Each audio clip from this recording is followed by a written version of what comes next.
and welcome. I'm Millicent Walker.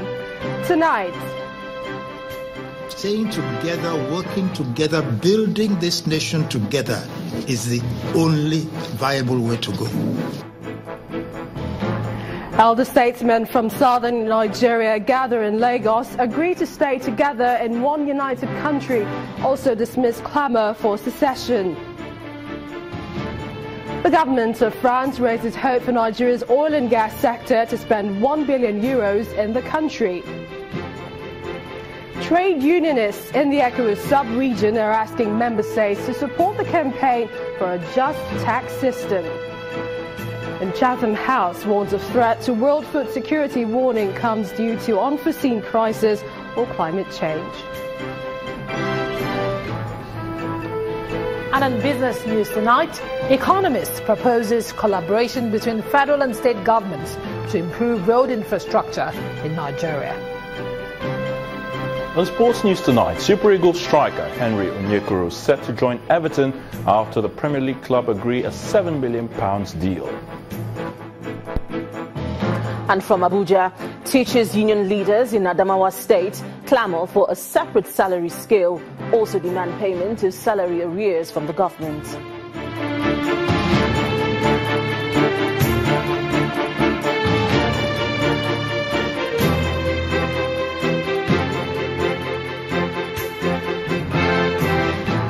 We begin with some group of elder statesmen and young professionals who met today in Lagos to discuss recent political developments in the country. They agree that the time has come for Nigeria to explore new ways of building a new country where justice and fairness are prioritized. Some of the elders are former United Kingdom High Commissioner Christopher Kolade, former Governor of Old Anambra State Chukwuemeka Ezife, former Minister of Foreign Affairs retired Major General Ike Nwachukwu, among others. Getting our elders to work together. These elder statesmen are not new to the challenges of keeping Nigeria together. They've all experienced the critical phases of Nigeria's development, including the 1967 to 1970 Civil War, which claimed about 1 million lives. And despite the recent tension from some ethnic groups threatening the unity of Nigeria, these elders say the country must remain united and every citizen must feel free to live anywhere within the geographical framework of Nigeria. Staying together, working together, building this nation together is the only viable way to go. Now, when you have elders in any society who have seen many things, who have experienced many things, one of the benefits that the nation has is that these elders can take the wisdom of the years and the experiences they have and say, if we want to continue to have a peaceful, productive country, then these are the things we should do. These are the things we should avoid. This time around, these elders believe that the call for restructuring of Nigeria by General Ibrahim Babangida and former Vice President of Nigeria, Atiku Abubakar, both men from the north, is an assurance that the same issue which elders from the South-South, Southwest and Southeast also support should now be deliberated upon and a final decision taken. I want to publicly thank my younger brothers. First, Atiku Abubakar, former Vice President of this country, and Babangida, former President, military President of this country, for lending their voice and their great stature in Nigerian affairs to the demand of the Nigerian people for a restructured country.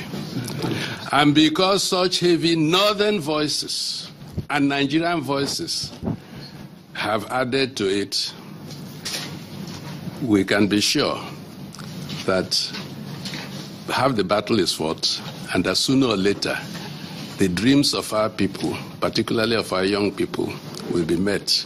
After the meeting, others also speak on the indivisibility of Nigeria. God created Nigeria with a purpose. That purpose is for Nigeria to become the rallying point and big brother for all black people. In the process of bringing this country together, it's a long process. Many will understand, many will misunderstand.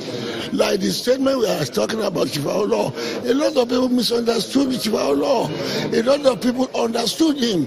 But it's our duty to continue to educate those who don't understand him, to understand that we are one. Our country has been built by all Nigerians, living wherever they felt happy to live in and work from. And anyone beginning to suggest that we should go back to 1966 must be totally out of their minds. In the last 2 years, youth of different origins have been agitating for a country where justice and equal rights prevail with all citizens, irrespective of region, having the opportunity to rise to any level in the practice of their chosen profession without ethnic barriers. And this is exactly what these elder statesmen hope to achieve from meetings such as this.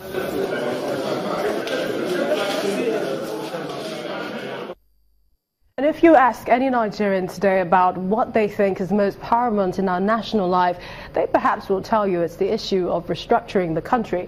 And that's because the issue has topped the discourse recently. But the clamour is not new, only that the situation is not the same. In this next report, our political correspondent, Seun Kimbaloye, gives a background to the issue of restructuring. Nigeria in 1966. A new African nation which got its independence, and 6 years down the line had 18 cautions for most of the political troubles the nation faces. But others will say the problem is from inception and the modalities of the marriage. Sometimes some Nigerians perhaps will wish for the moment when Nigeria ran regional governments. There have been occasions calling for a serious conversation about the unity and the structure of Nigeria. Even at the return of democracy in 1999, it was clear there was an urgent need to fix its structure.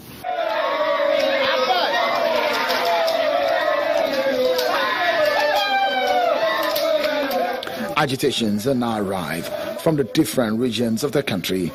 From the south, militant activities cripple the economy. The activities of IPOB and the Biafra agitations in the southeast, and later has been the eviction notice by some northern youth groups. The federal government weighed in. Traditional and religious leaders are called for deliberations. Even state governors are brought to the discussion table. And one thing keeps coming up, and that is the need to restructure Nigeria. But it appears the federal government may not be moving on the restructuring agenda too soon. The issue of restructuring probably might come later, but that is not on our front burner right now. Every government will pick its own priority. And I think as a government, we know what the issues really are now. The latest attempt at discussing Nigeria and its political arrangement is at the 2014 confab. The recommendations and the report of that conference is what some leaders are asking for its implementation. As the nation continues to debate how to restructure, perhaps this hint might help. We must go back to where we were by 1966, when the military adventurers or political adventurers turned the country into a unitary state.